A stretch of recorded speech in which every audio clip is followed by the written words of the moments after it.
একটু কম হয়েছে। তুমি কে মা? তোমার বৌমা? বৌমা মানে? কি ব্যাপার, এত বেলা হয়ে গেছে কোনো উঠোন ঝাড় দেওয়া হয়নি? কাল থেকে ভোরে উঠে উঠোন ঝাড় দিবা।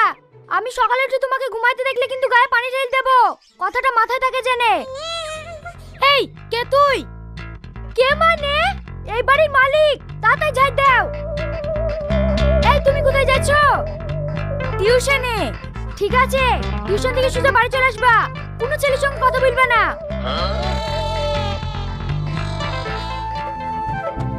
সত্যি দোস্ত, তোকে আজ 12 বছর পর কাছে পেয়ে আমার যে কি আনন্দ